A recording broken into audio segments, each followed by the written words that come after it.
Olá, muito boa tarde. Começa agora o programa Mercado Futuro. Eu falo aqui da B3, Brasil Bolsa Balcão, no centro histórico da cidade de São Paulo.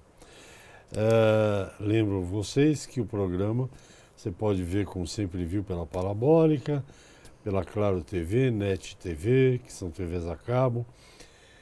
E, além disso, ele passa simultaneamente no Facebook, na página do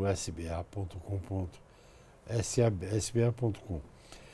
Além disso, o programa Mercado Futuro está nas principais redes. Eu acho que são 5. Instagram, Facebook, Twitter, LinkedIn e YouTube. E o YouTube é importante porque essa entrevista que eu vou fazer agora você vai poder assisti-la quando quiser no YouTube. Então vai lá, dá um ok, dá um tchau para mim, sorria, dê um like que eu fico feliz. Bom, não é desta vez que o Brasil vai parar de vacinar contra a febre aftosa. Isso porque havia uma corrente de pessoas, técnicos e tal, defendendo que o Brasil parasse de vacinar. São Paulo faz 10, 15 anos que não tem um caso, Paraná também, não sei aonde assim. Mas aí foi se verificar, isso é o que eu sei, não sei se é a verdade. Para você parar de vacinar, você tem que ter um sistema de vigilância funcionando, muito bom. Aí foi-se olhar esse negócio todo e parece que as coisas não são bem o que tinham pintado. Apesar disso tudo, até onde eu cheguei, o estado do Paraná vai parar de vacinar. Ele vai requerer lá livre, que nem Santa Catarina, que é o único estado do Brasil, livre da febre aftosa sem vacinação.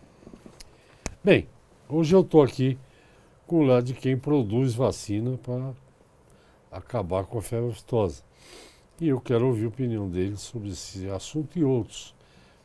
Tem muito assunto por aí.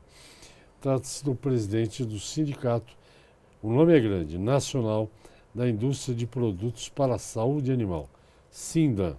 A partir de agora, SINDA. O Elcio In, que também trabalha no setor, numa indústria aí do setor. Muito boa tarde, muito Boa obrigado pela tarde. sua presença. Bom, pelo que eu paurei aqui, vamos continuar vacinando aí por um bom tempo. Como é que a indústria vê essa questão toda? Bom, em primeiro lugar, muito obrigado por me Imagina. convidar novamente aqui, Resch.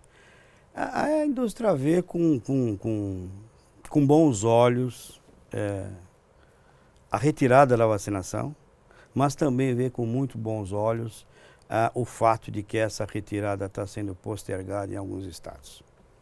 O Paraná, que era para retirar a vacinação no final do processo, né, no bloco 5, solicitou retirar a vacinação agora. A última vacinação já teria sido feita em maio.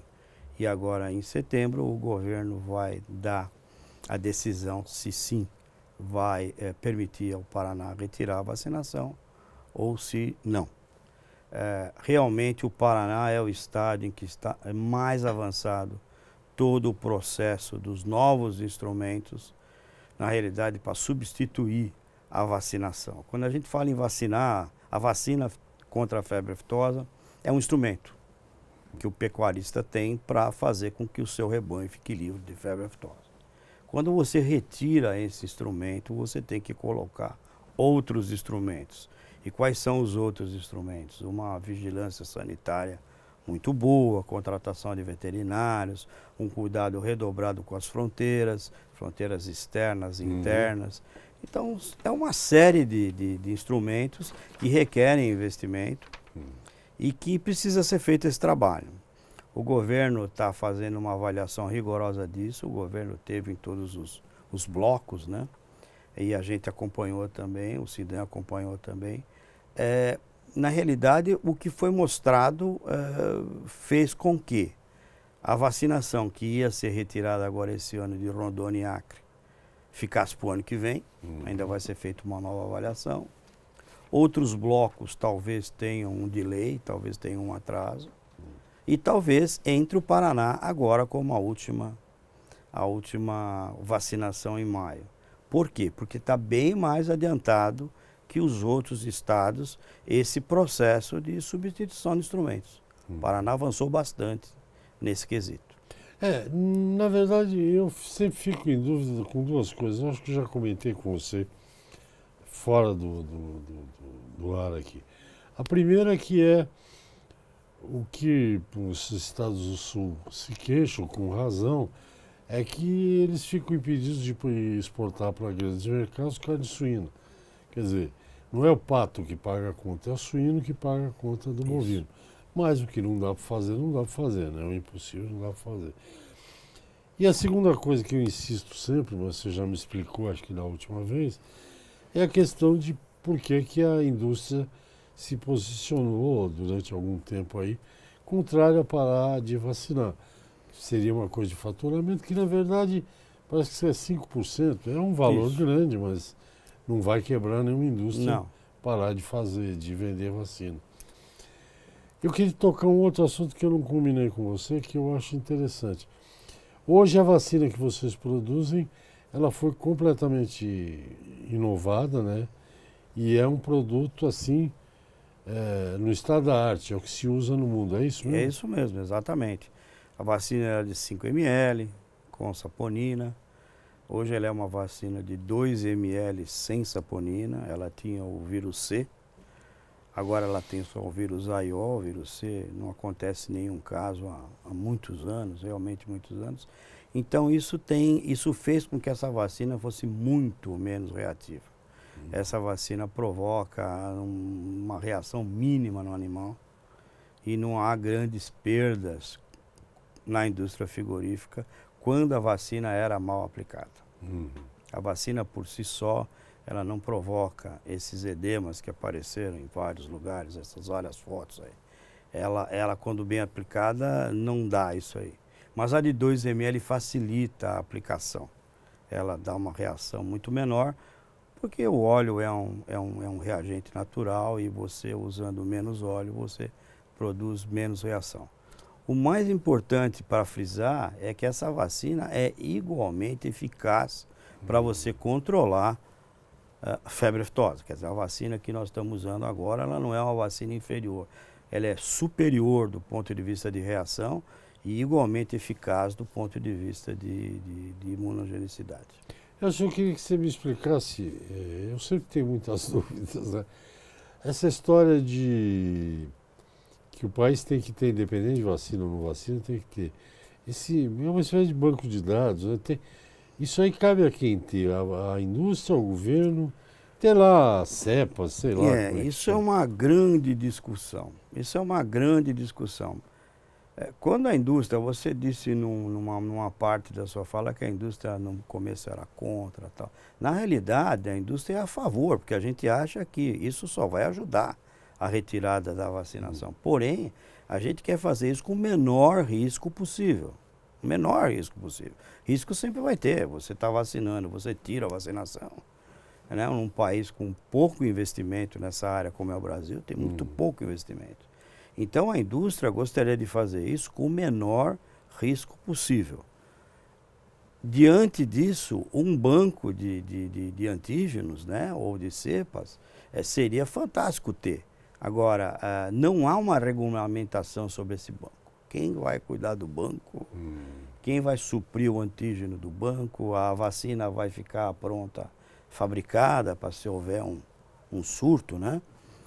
Ou a vacina será fabricada depois? Qual o tempo disso? Eu acho que a gente ainda está numa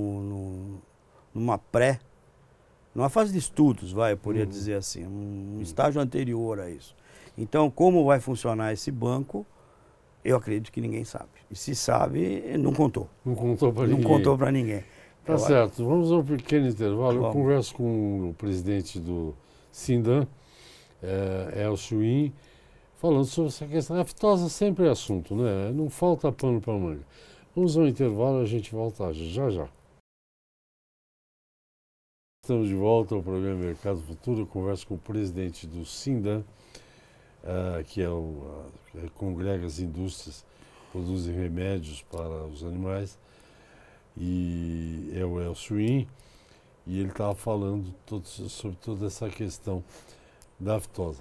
A aftosa tem esse lado comercial, na minha opinião, né, de não vender por causa disso e tal, e tem o lado que o país não tem a vigilância sanitária que precisa. Então, Exatamente. eu não entendi muito bem essa coisa eu li, mas não entendi.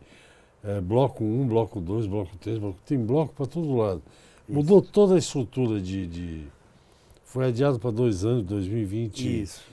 Isso. Isso aí foi uma reunião de todos vocês. Isso. Indústria, entidades de pecuarista e governo, é isso? Isso, exatamente isso. Uhum. Ficou acertado que até ter uma avaliação completa dos vários blocos, o PINEFA fica adiado. Não é que ele não existe mais. Muita gente fala, então não vai tirar a vacina. Não, vai tirar, uma hora vai ser retirada a vacinação. Mas precisa um mínimo de atividade dentro dos estados, de investimento dentro dos estados, para que possa retirar a vacinação. Um outro fator que dificulta isso, sempre é bom a gente citar, é que existem blocos onde você tem 5 ou 6 estados. Então, se você trata como bloco do ponto de vista de epidemiologia, quer dizer, não tem trânsito de animais, o governo está correto nisso. Mas é difícil tratar como bloco vários estados onde um está mais adiantado que o outro do ponto de vigilância sanitária. Então, você pega o Nordeste, por exemplo, você tem, eu não sei de cor, 7 ou 8 estados, no Nordeste, onde um está com 20% do que deveria estar pronto, o outro já está com 40%, o outro já está com 60%, o outro está com 10%. Então, vai tornando cada vez mais difícil o governo raciocinar como bloco. Eu acho que vai ter que ter, num determinado momento, uma solução de isso sai, isso fica. Agora, eu acho inexorável retirar a vacinação. Acho que vai. O primeiro, como a gente já conversou no bloco 1, é o Paraná, que está bem adiantado. Quando eu falo bem adiantado, é acima de 70%.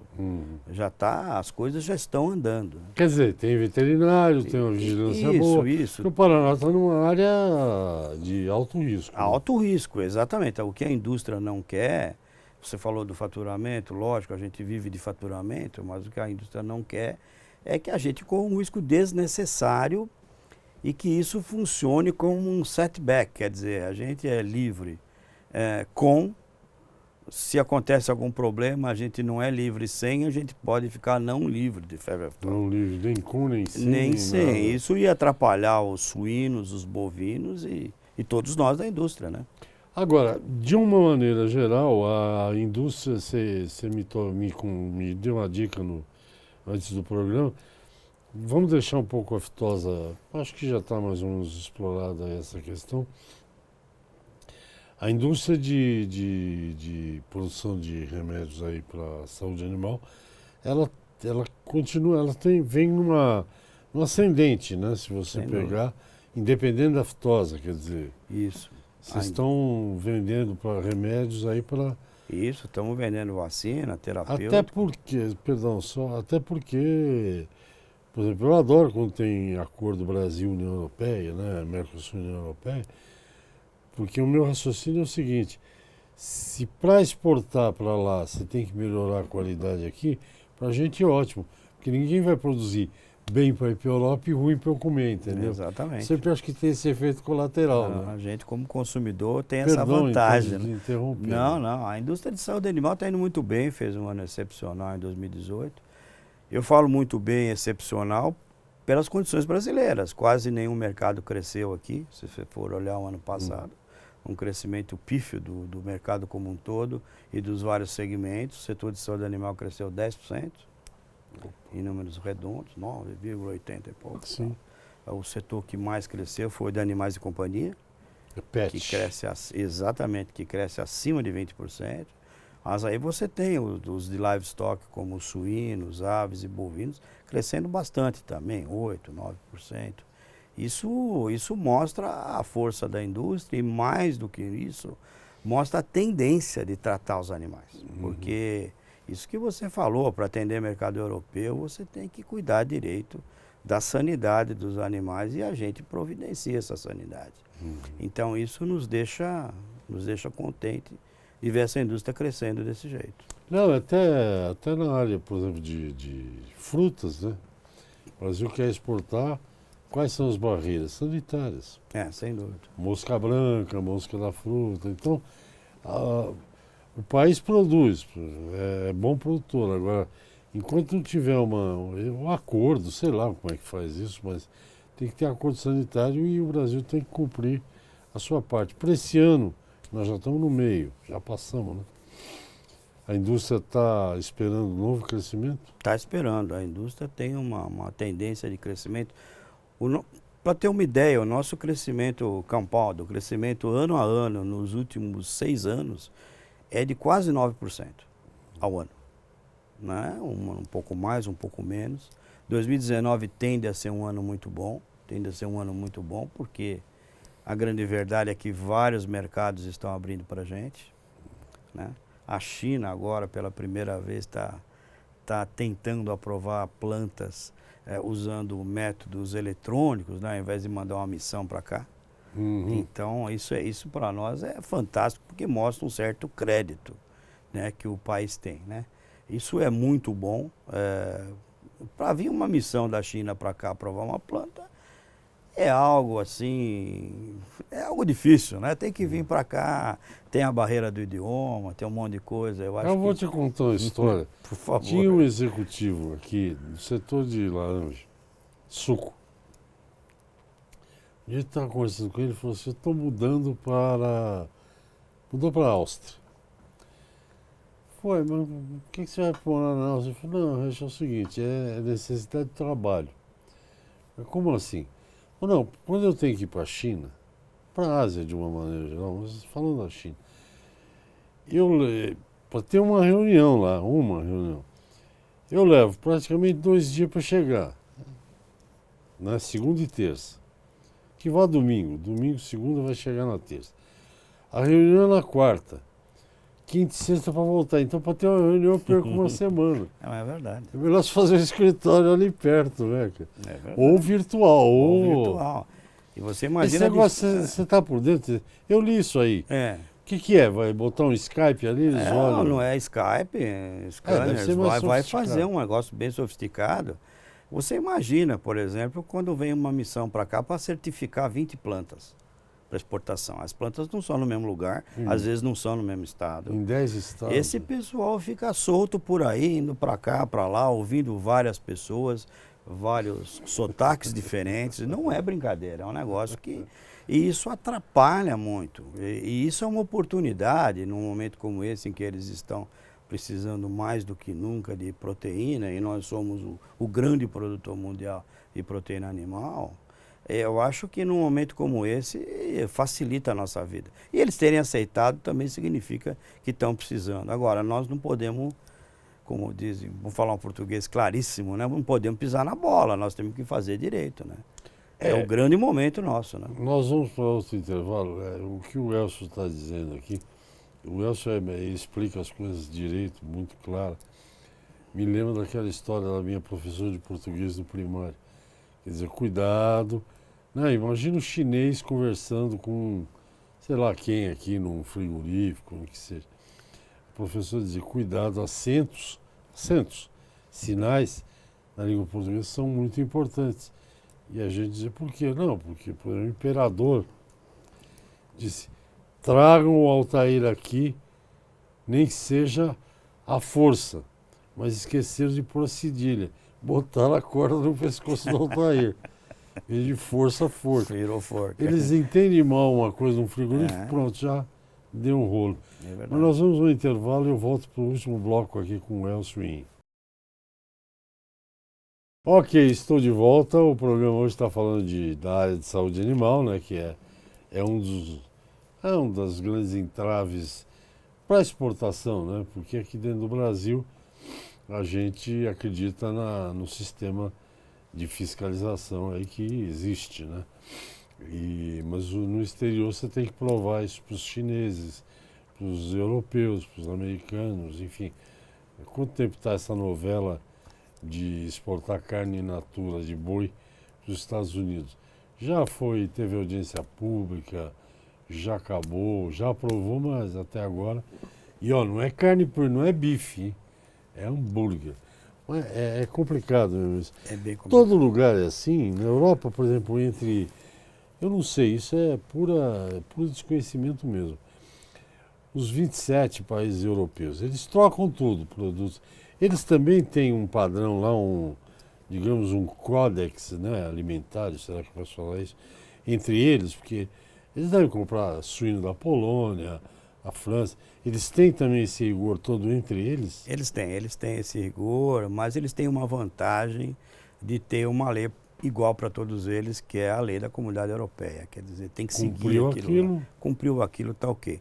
Não significa que não tem inspeção nas plantas, porque você pode dizer que está cumprindo a lei e não está. Né? Então eles fazem inspeção, sim. Às vezes tem lotes rechaçados, não é uma maravilha, não é um paraíso. Mas eles têm uma legislação específica para quem quer atender a Comunidade Europeia, que aliás é a legislação que nós temos que cumprir. E não adianta muito a gente querer discutir com um país que é importador. Ele é importador, ele é o cliente, né? Mais conhecido como cliente, né? Ele tem os direitos de dizer, não, eu quero assim, eu quero assado, eu quero olhar como vocês produzem. Então você tem uma série de exigências que precisam ser cumpridas. É uma coisa curiosa que a gente não sabe, quer dizer, não sabe, a gente não leva em conta. Por exemplo, o Japão é um país rico, compra produtos caros. Por exemplo, você vender frango, eu sei porque eu falei com o pessoal da BPA aí, o Torra e tal. Os cortes para o Japão são completos, você precisa ter uma linha para atender o Japão. Isso. Não é fácil, não, é bem complicado. Não, né? não é fácil. Para você atender a Arábia, você tem que ter um abate diferente. Frango é menorzinho. É menor. É o conceito de cliente. Cliente tem sempre razão. Tem sempre razão. Ou você opta por não atender esse cliente, que também é uma solução. Nas UETs o cliente sempre tem razão. Não, o cliente sempre tem razão. A gente sempre procura atender o cliente. Vamos, para a gente caminhar aqui para o encerramento do programa, falar de um assunto que é pet. Qual que é o pet mais a cereja do bolo? Não, cachorro, cavalo, gato? Não, o cachorro continua sendo o segmento maior. O segmento que mais cresce é gato, realmente, gato é fantástico o crescimento. Ai, que terror que você está me dizendo. Não, mas é verdade, porque é uma tendência mundial. Nos Estados Unidos é mais ou menos igual o mercado de cães e gatos, né? Aqui no Brasil ainda é, eu acredito, 80-20.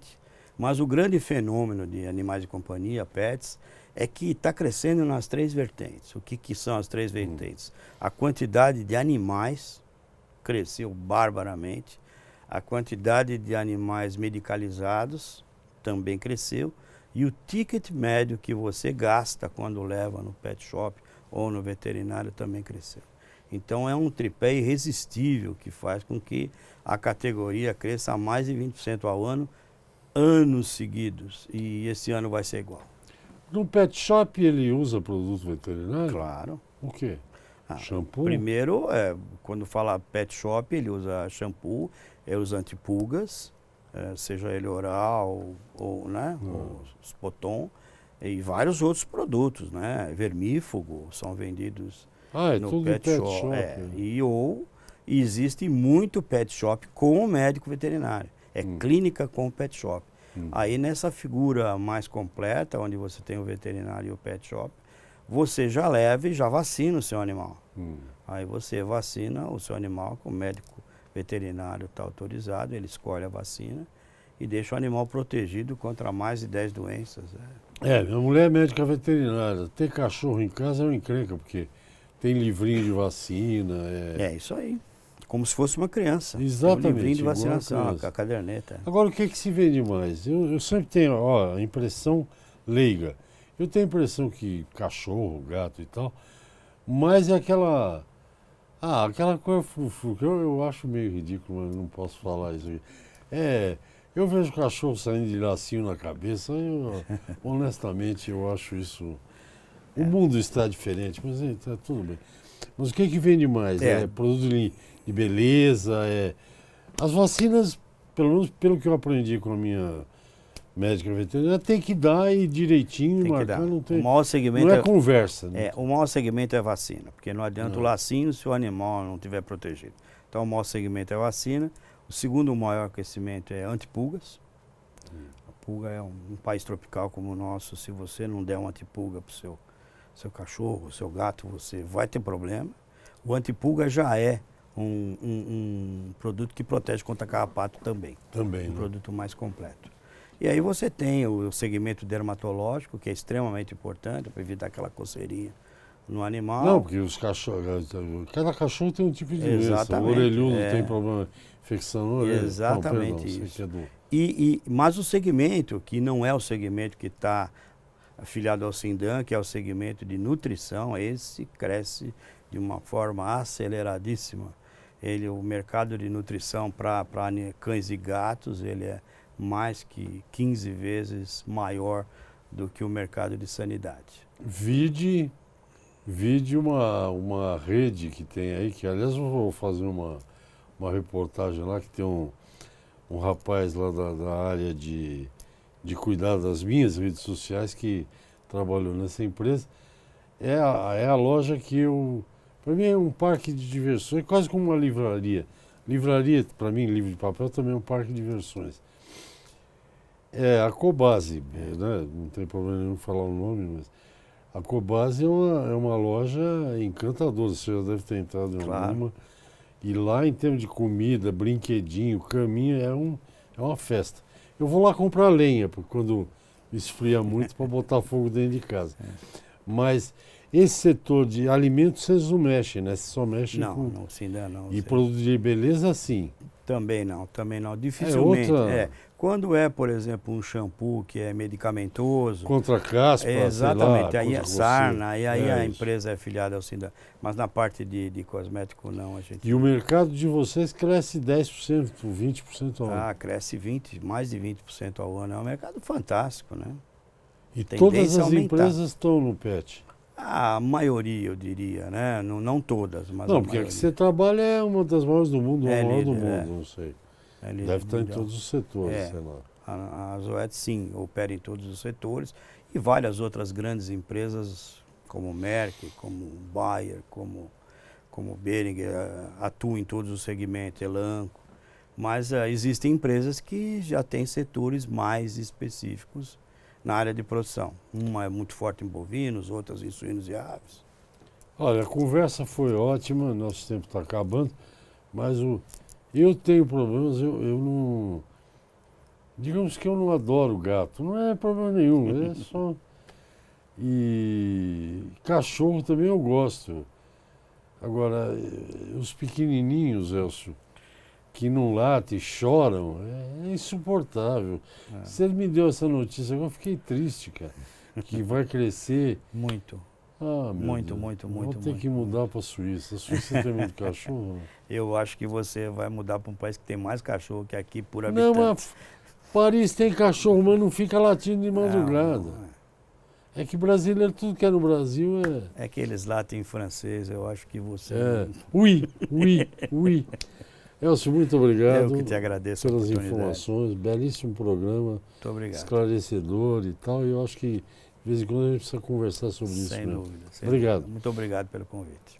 Gente, amanhã tem mais. Até lá, obrigado pela atenção.